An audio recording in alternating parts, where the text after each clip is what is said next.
How's it going there, everybody? It's Mr. Zen over here bringing you guys a brand new Nanatsu no Taizai chapter discussion.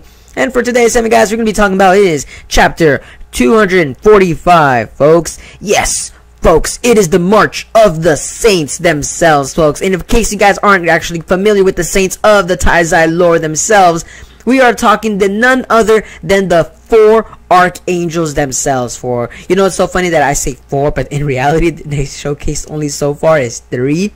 So let's just say the 3 Archangels of the Taizai lore itself, guys and girls, gals, and everybody. But the point is, we got Ludociel, we got Tamriel, and Samriel. They're all 3 of them are now part of the integrated main canon part of the story instead of the actual flashback. Granted though, if you guys remember these characters, they were very OP characters that were introduced back when King and Diana were actually going towards in the past, seeing as to how the Holy War was actually going about.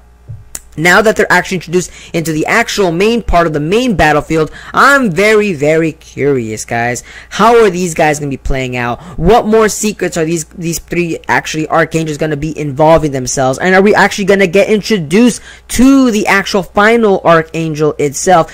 Personally, seeing these actual Archangels now involved in the main story is actually a little bit more interesting because, we always got to see that these Archangels, they were they are not very benevolent people themselves, guys. No, these Archangels themselves, they're very gruesome when it comes to exterminating the demon clan themselves, guys. No, these guys, they are no push comes to shove when these guys are entering the battlefield. Their speeches are very, very, very drone-like if you guys think about it too. They enjoy themselves going into the battlefield and just exterminating the heck out of everything that they like that isn't really necessarily in their line of, you could say, that doesn't suit to their taste in terms of how their clans are. Because you guys remember, the demon clan and you could say the goddess clan, they've never been on good terms throughout this whole entire arc or the actual whole story in itself, folks. Yes, but granted though, I do want to talk about is the fact that the Archangels themselves, yes, they're being involved in the story, but I do want to talk about is one thing that's very interesting is the fact that I believe it was Ludociel's actual one of the quotes that he says that the 3 stars are actually coming together. Oh yeah, guys, 3 stars. Okay, so it's Estarossa, it's Meliodas, and Zeldris. So I'm assuming that they need these 3 stars, quote unquote, is to actually revive the demon clan's master. Now that is actually pretty interesting. By using these 3, they're probably the keys in order to actually unlock the demon king himself. Now I'm actually interested in the fact that, like, okay, that explains why Meliodas was never really on keen actually joining their actual forces, because he kind of sees that the demon king, of course, once he's resurrected, he's not gonna have his beloved loved one. But the way I'm kind of seeing is that Meliodas is now being forced to put in this position. But I'm wondering too is, wait a minute, where by 3 stars, does that mean that the demon king himself isn't really trapped in another reality, but in terms of more so in the sense that, are we gonna get like a lunar actual eclipse kind of event of some sorts that's gonna be involved in this actual upcoming chapters? Is that what we're getting at? Because the 3 stars, so maybe it's some kind of prophecy that these guys are trying to fulfill still with the 10 commandments versus the Taizai team themselves. So that's what I'm saying, like, why are they called the 3 stars? That's what I'm kind of like hoping. Like, are they a reference to the Big Dipper itself? That's what I'm kind of curious. We need to look more into the lore involved into the actual Arthurian legend in order to see what these 3 stars are supposed to represent. Granted though, I hope they actually give a little bit more keen insight on that. Now, the thing I do want to talk about is also back to the 4 main Archangels, or should I say the 3 main Archangels, is the fact that we're looking at, I believe, let's look at their name. This has been a while. It's been since chapter 162, folks, as we've seen these characters, and that is the sacrilegious monk Arbus and the freaking troubadour Solatido. Yes, folks, these 2 characters, they're the Archangels characters themselves. It's so hilarious that they were introduced way in the beginning of the revival of the 10 Commandments arc. They've been introduced so far back that you're kind of forgetting what these characters were. The sacrilegious monk, we all know for sure who this character is, and of course who Solatido is.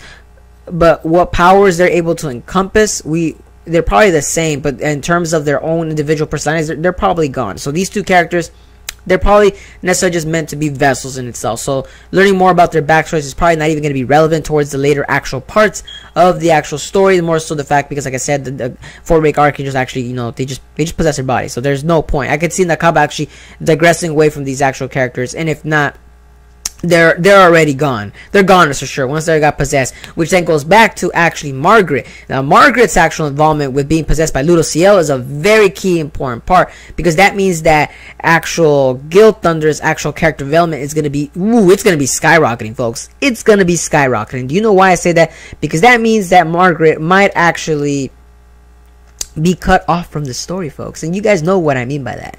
Oh yes, Margaret might actually have a fatal blow in the actual upcoming war in itself.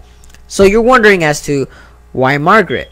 Well, you wonder why, because that means that he can act. That means that Ludo Ciel can actually get a lot of followers underneath him, and by that is Guild Thunder.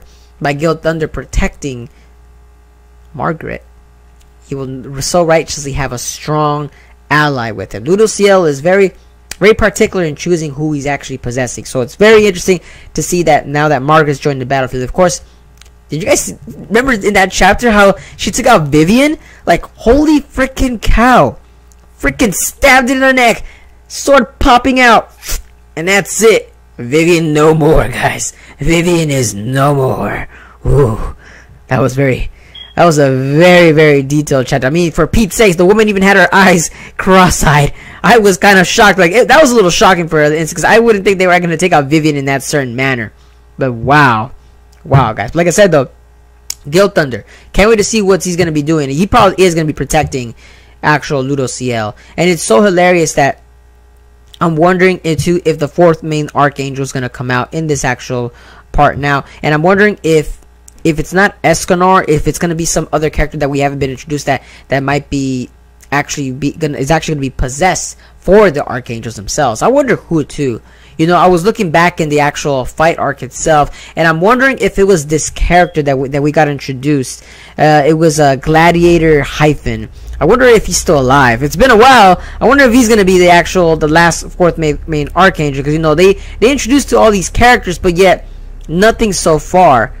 You know, so it'd be pretty interesting to see the fourth main Archangel come out and use that person as actual possessed body. But like I said, though, very interesting. Can't wait to see what more of these Archangels going to be coming about. But like I said, though, the Archangels, they're here to wreck stuff up, folks. They're here to take the tide back to themselves, folks. Oh God, I can't wait, guys. I can't wait. And also too, maybe King Arthur might be actually related to going back to the Goddess Clan themselves. Remember, Excalibur itself, the sword, maybe that's where the fourth main Archangel is actually at. You know, that's something to think about. You know, maybe that's where it might be. But like I said, let me know down in the comments below, guys, as to what are you guys' thoughts on Nanatsu no Taizai chapter 245, folks. Like I said, let me know down in the comments. And as always, guys, if you guys enjoy my content, don't forget to give a like, comment, share, and subscribe for more Nanatsu no Taizai chapter discussions. And as always, guys, hope to see you guys again in the next video. But peace out, folks.